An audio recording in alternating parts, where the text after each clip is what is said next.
할렐루야. 우리 함께 고백하시겠습니다. 나는 연약하지만 그리스도는 위대하십니다. 또 고백하겠습니다. 하나님 오늘도 우리를 깨우십니다. 아멘. 오늘 말씀의 제목은요, 갈대 지팡이를 의지하지 말라. 갈대 지팡이를 의지하지 말라입니다. 우리에게 주일에 이 시대를 깨우는 파수꾼이다 말씀하셨습니다. 파수꾼의 사명은 먼저는 깨어 있는 것이고요. 그리고 또 위기가 닥쳐올 때 깨우는 역할을 하는 것이죠. 말씀을 듣고 저는 질문하게 되었습니다. 나는 깨어 있는가? 사실 오늘도 하나님께서 저를 깨워주시지 않았다면, 매일매일 하나님께서 저를 깨워주시지 않는다면 저는 저의 눈 하나도 뜨고 일어나서 해야 될 일을 할 수가 없습니다. 오늘도 하나님의 은혜가 필요한 것이죠. 그런데 또 하나는 뭐냐면요, 나는 깨어서 무엇을 하고 있는가입니다. 우리는 뭐 특별하게 문제가 있지 않는 이상은 매일매일 다시 눈을 뜨고요, 깨어납니다. 깨어서 무엇을 하는가? 우리가 육신이 깨어서 무엇을 하는가?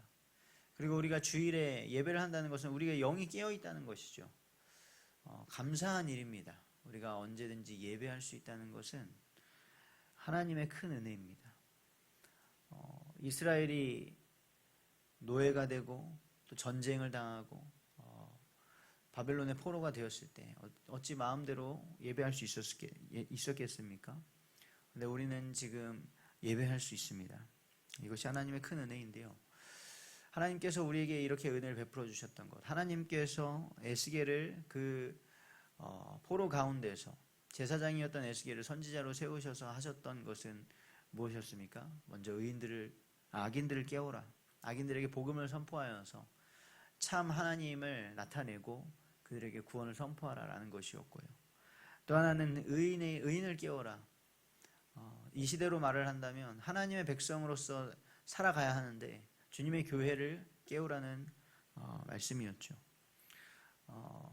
우리가 그 복음을 받았습니다. 하나님의 깨우심을 받았습니다. 부르심을 받았습니다. 그리고 우리는 지금도 봅니다. 우리의 마음에 가득한 죄악들을 보게 되고요, 또 이 시대가 죄악에 물들어서 하나님이 아닌 다른 것에 마음을 빼앗기고 인생을 드리고 하면서 우상 숭배하는 것을 봅니다. 그것에 대한 우리에게 애통한 마음이 있는가? 오늘 이 아침에 하나님의 마음을 얻게 되기를 원합니다. 지금 이 시대는요, 글로벌 시대죠. 그래서 24시간 깨어 있습니다. 우리나라에서만, 아니 시골에서 농사만 짓는 분들은 해가 지면 주무시고 해가 뜨기 전에 일찍 일어나서 또 빨리 더워지기 전에 일을 하고 그렇게 생활하셨을 겁니다. 그런데 이제는 도시화가 되고 그리고 세계화가 되고 우리가 자고 있을 때 지구의 반대편은 깨어나죠. 그래서 24시간 돌아갑니다. 그리고 각 사람에게는 스마트폰이라는 기계들도 다 주어져서 인터넷에 다 연결되어 있고요, 24시간 쉼 없이 많은 것을 할 수 있습니다. 더 많은 지식과 시간이 주어졌습니다. 생긴 것 같습니다.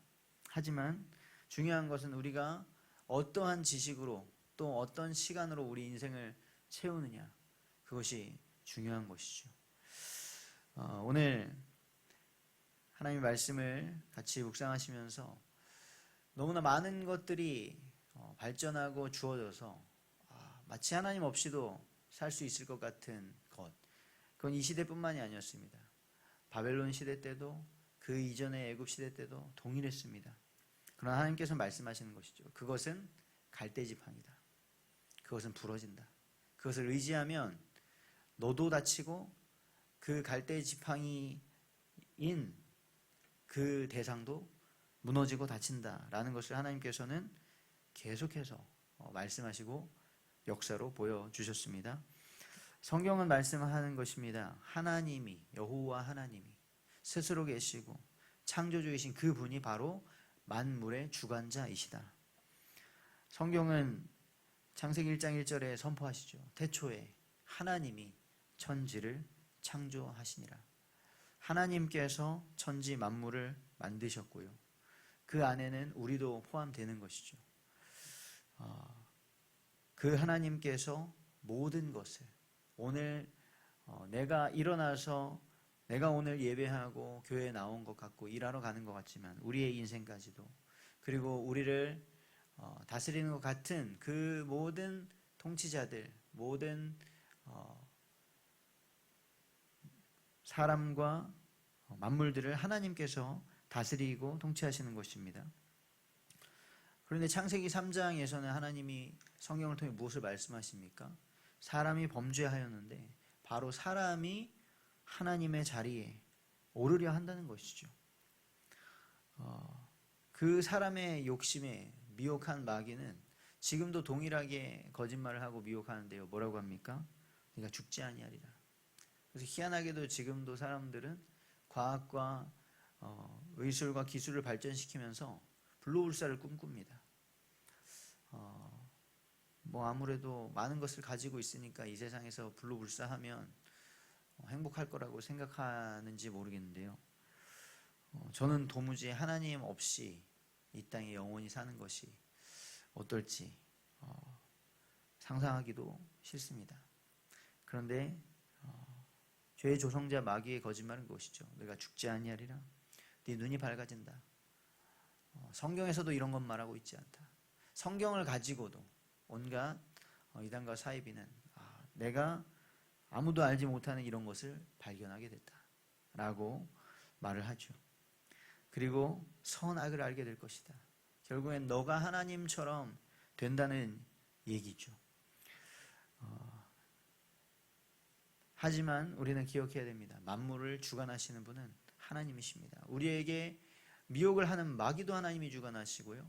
그 마귀의 게임에 넘어가서 또 다른 사람들을 미혹하려고 하고 하나님의 자리에 오르려고 하는 그 모든 사람들도 다 하나님께서 주관하시는 것입니다. 그리고 성경 말씀하십니다. 하나님이 바로 역사의 주관자이시다. 하나님은 그것을 이스라엘이라는 나라를 택하셔서 보여주셨습니다. 사람이 범죄하고 하나님을 떠나갔을 때에도 하나님께서는 바로 복음을 주셔서 여자의 후손을 약속하셨죠.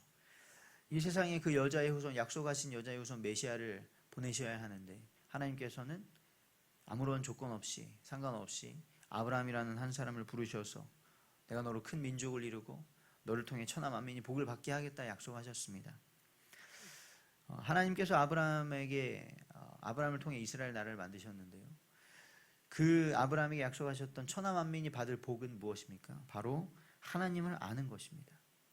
하나님을 알고 하나님의 것이 되는 것이 원래 하나님의 형상을 회복하는 것이 진정한 복이죠. 무조건 육신이 잘 되고 세상적으로 성공하는 것이 복이 아니라는 것입니다. 지난주에 장례를 치르면서 목사님께서는 장례를 치르실 때 창세기 50장을 많이 말씀하시는데요.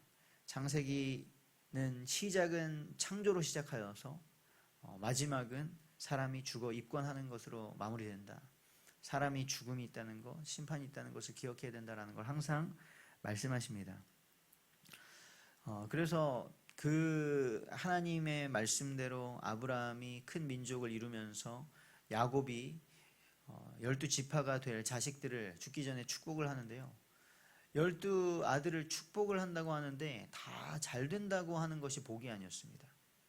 그 수준에 맞게 잘못한 것은 반성하게 하고 사실 그 12아들 중에 진짜 육신적인 뭔가 복이다라고 받은 사람은 유다랑 요셉이랑 베냐민밖에 없습니다. 나머지는 다 뭔가 잘 안 되는 것인데 그것을 하나님은 축복이라고 말씀하셨죠.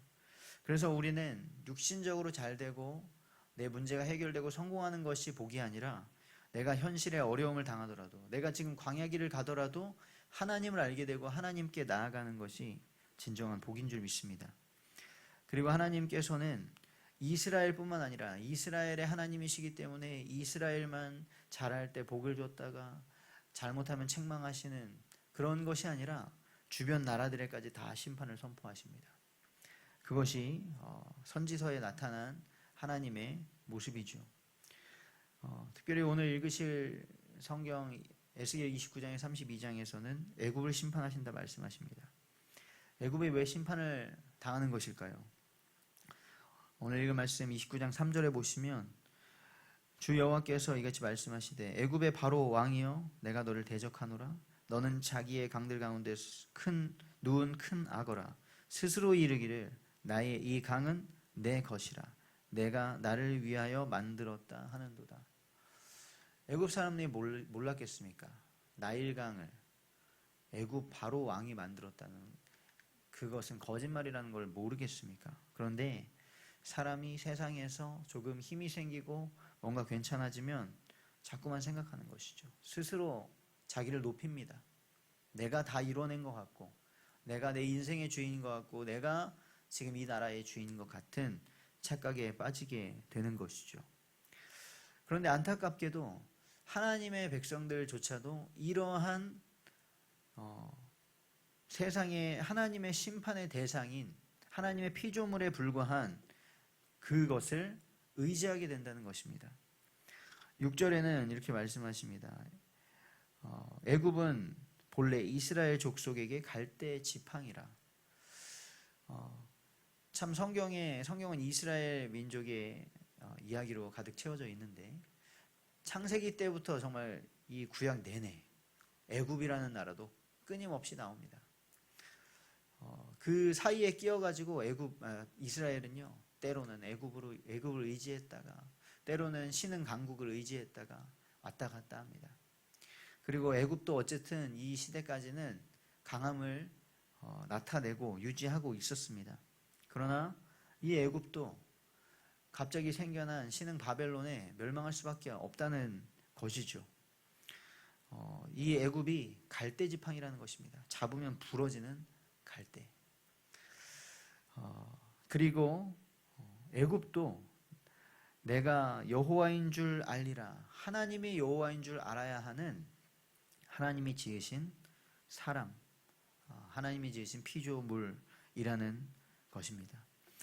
지난 주일에 우리 교회학교 아이들과 함께 이번에 개봉한 다윗 애니메이션을 보고 왔습니다. 정말 잘 만들어져서 많은 사람들이 은혜를 받기도 하고요. 그러는데요.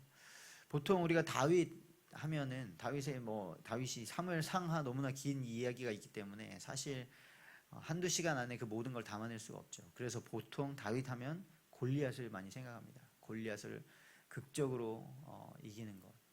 그런데 그 영화에 잘 만들었다고 생각했던 부분은 무엇이었냐면요. 골리앗 사건이 하나의 사건으로 지나갑니다. 사실 다윗의 인생을 두고 보면 골리앗은 그 하나님의 역사를 나타내려고 하는 시작에 불과했었죠. 하나의 지나가는 사건이었습니다. 그래서 골리앗을 굉장히 극적으로 묘사하기 위해서 여러 가지 장치도 마련하긴 했지만 그 골리앗이 쓰러지는 순간은 한순간이었습니다. 골리앗이 40일 동안 나와서 하나님의 백성들을 모욕하고 하나님을 모욕했습니다. 그런데 하나님의 사람 다윗이 여호와 하나님의 이름으로 나아갔을 때에 골리앗이 쓰러지는 순간은 한순간이었던 것이죠. 블레셋도 또 아말렉도 사울 왕도 다 하나님께서 세우셨고 하나님께서 또 낮추시기도 하는 것이었습니다. 하나님의 영광을 나타내기 위한 다 과정들인 것이죠. 그래서 우리가 하나님의 손에 붙들리느냐 아니면 우리 스스로가 높아져서 하나님이 되려고 하느냐 그것으로 완전히 나뉘어지게 됩니다. 이렇게 하나님께서는 모든 나라의 모든 만물의 심판을 선포하시는 분이십니다. 결론입니다. 하나님께서는 이스라엘도 심판하시고 애굽과 그 모든 주변 나라도 심판하시는데요. 하나님께서는 예수 그리스도를 보내셔서 하나님의 참된 주권을 나타내셨습니다. 그래서 하나님 말씀하시는 것입니다. 심판을 당할 세상을 의지하지 마라. 그것들은 갈대 지팡이일 뿐이다. 예수님께서 오셨을 때에는 로마 제국이 전 세계를 다스리는 강국이었죠. 모든 길은 로마로 통한다 라는 말이 있을 정도였습니다. 하지만 그 로마 제국은 너무나 희한하게도 외부의 적에게 무너지지 않았습니다. 스스로 나뉘어지고 무너지게 되었었죠. 예수님을 마치 심판할 수 있고 십자가에 매달 수도 있고 그렇지 않게 할 수도 있는 것처럼 빌라도가 예수님께 그렇게 말을 했었죠. 하지만 그 빌라도도 이분이 참 메시아구나. 예수님을 찔렀던 자들도, 예수님을 매달았던 자들도, 예수님의 무덤을 지켰던 자들도 다 알게 되었습니다. 하나님께서는 예수 그리스도를 보내셔서 구약의 말씀, 예언된 그 말씀을 이루시면서 하나님이 참 주관자이심을 나타내셨습니다. 그래서 저와 오늘 우리 모든 성도님들은 깨어서 이 시대를 깨우는 자들이 되어야겠죠. 우리가 먼저 깨어서 그리스도께서 우리에게 베풀어 주신 그 구원을 감사하고 또 하나님을 예배하고 그것을 우리의 삶에서 증거하는 자들이 되기를 원합니다. 세상에서 없어지고 하나님이 건드리시면 부러질 그 갈대지팡이를 의지하지 마시고 우리 선한 목자 되시는 하나님의 참된 지팡이를 의지하게 되시기를 주님의 이름으로 축복합니다.